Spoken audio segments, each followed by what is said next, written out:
আসসালামু আলাইকুম and welcome back to my channel কোয়েন্টুপা শর্টস অ্যান্ড ব্লগস চ্যানেল আপনাদের সবাইকে স্বাগতম। বন্ধুরা সবাই কেমন আছো?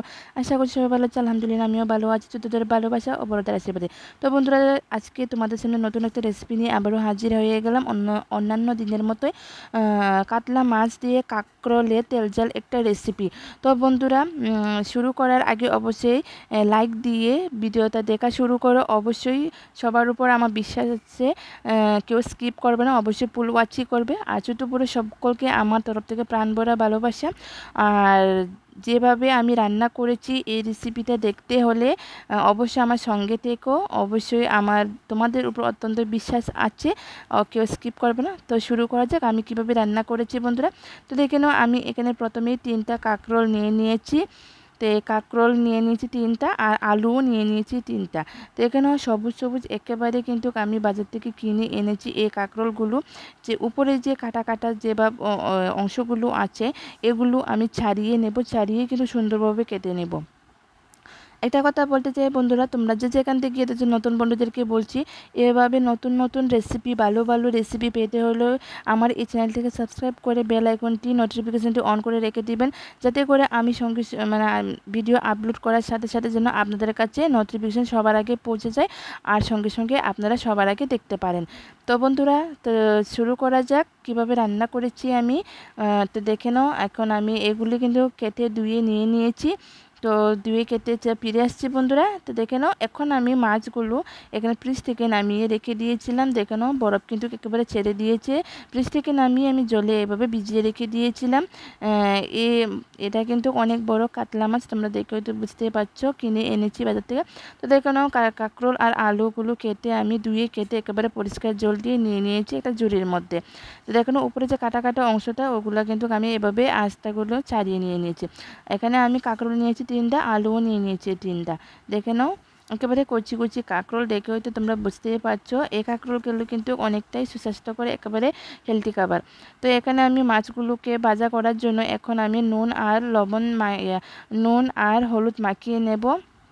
তো এখানে গরম তেল হয়ে গেছে, কড়াইয়ের মধ্যে তেল দিয়েছিলাম। এখন আমি মাছগুলো ভাজা করে নেব লাল লাল করে। তো দেখে নাও, মাছগুলো কিন্তু আমার সবগুলো সম্পূর্ণ কড়াইয়ের মধ্যে দিয়ে দিয়েছি। তো এভাবে এরপর আমি এখানে রসুন পেস্ট করে নিয়ে নিয়েছি কাঁচা লঙ্কার সাথে। তো দেখে নাও, মাছগুলো কিন্তু একেবারে লালচে লালচে করে কিন্তু আমি ভাজা হয়ে গেছে। এখন আমি নামিয়ে নেব মাছগুলো। একেবারে কিন্তু লাল লাল, আমার কিন্তু মানে কম ভাজা মাছ ভালো আমি পছন্দ করি না, ভালো লাগে না আমার, খরা ভাজা আমার মাছ লাগে। তো দেখে নাও, এই যে তেলে আমি মাছগুলি ভেজেছিলাম ওই তেলের মধ্যেই আমি কাঁকরোল আর আলুটা একসাথে ভেজে নেব, সুন্দর করে লাল লাল করে ভেজে তো আমি রান্না করব। তো বন্ধুরা অবশ্যই কিন্তু তোমরা কমেন্ট করে জানিও, তোমরা যেখান থেকে দেখছো তোমাদের কমেন্টের অপেক্ষায় থাকবো। তো দেখে নাও বন্ধুরা, এখন আমি এই ভাজার জন্য একটুখানি আমি হলুদ একটুখানি লবণ দিয়ে দিলাম। এবার আমি নাড়াচাড়া করে সুন্দর করে লাল লাল করে ভাজা করব। এভাবে রান্না করলে, প্রথমে ভাজা করলে যে গায়ের যে একটা কাঁকরোলের গন্ধটা থাকে এই গন্ধটা কিন্তু থাকে না, তার জন্য আমরা ভেজে নিই। তো আমার কিন্তু কাঁকরোলগুলো কিন্তু একেবারে সুন্দরভাবে একেবারে লাল লাল করে ভেজে নিলাম। এখন আমি নামিয়ে নেব। আর এখানে আমি পেঁয়াজ কুচিয়ে নিয়ে নিয়েছি একটা বড় সাইজের।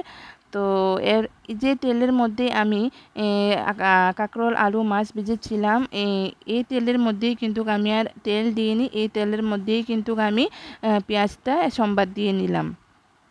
পেঁয়াজটা একটু লালচে লালচে ভাব হয়ে গেলে আমি একটুখানি তো লবণ দিয়ে দেব। তো দেখে নাও বন্ধুরা, এই যে মশলাগুলো আমি এখনই দিয়ে দেব একসাথে, কারণ পেঁয়াজগুলো আমার লাল লাল করে ভাজা হয়ে গেছে।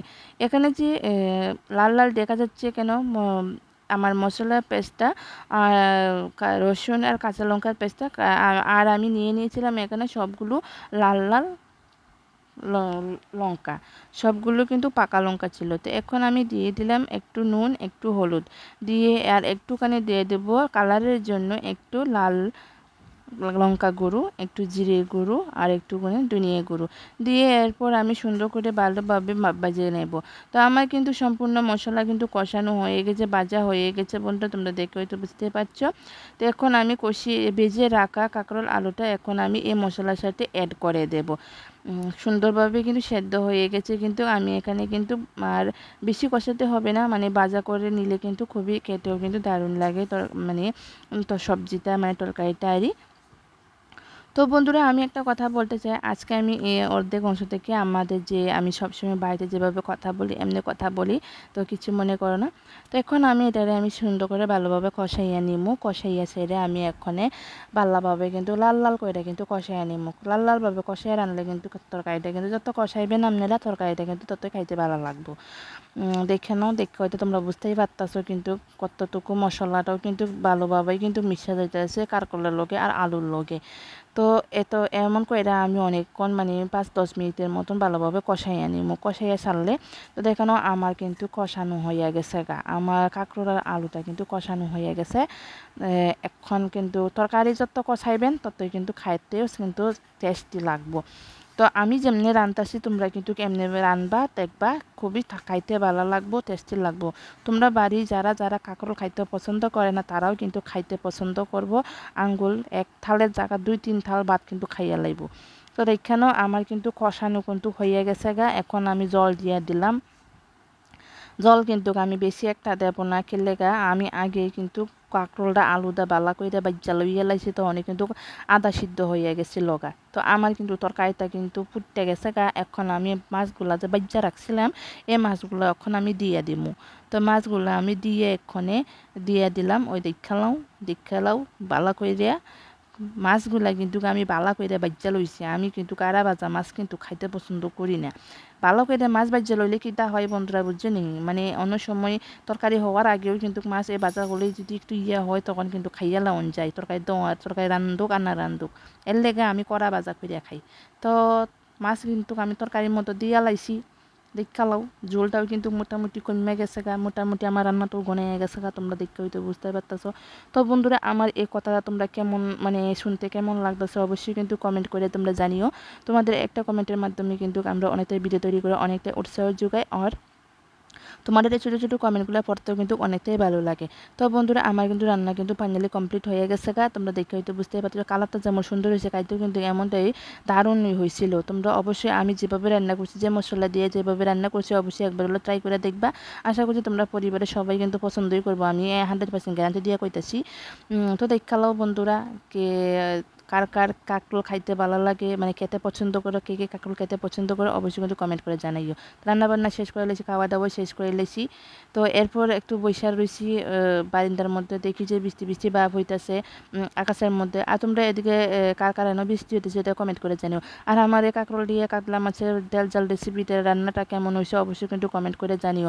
অবশ্যই যদি বেশি যদি লাগে ভালো লেগে থাকে তো অবশ্যই কিন্তু আপনাদের বন্ধু বা কিংবা আত্মীয় স্বজনের সাথে অবশ্যই শেয়ার করে দেবে, যাতে করে আপনাদের একটা শেয়ারের মাধ্যমে আমরা যেন অনেক দূর এগিয়ে যেতে পারি। এই ছোট্ট একটা চ্যানেলটাকে একটা মধ্যবিত্ত পরিবারের এই গৃহবধূটাকে অনেক দূর এগিয়ে যাওয়ার জন্য অবশ্যই সাপোর্ট করবে। তোমাদের এই সাপোর্ট নিয়ে এতটুকু এগিয়ে এসেছি, আমি আবারও তোমাদের এই সাপোর্ট ও ভালোবাসা দোয়া নিয়ে যেন আমি যেন অনেক দূর এগিয়ে যেতে পারি। অবশ্যই আমাকে আমার এই রেসিপিটা শেয়ার করে দিবে, অনুরোধ রইল।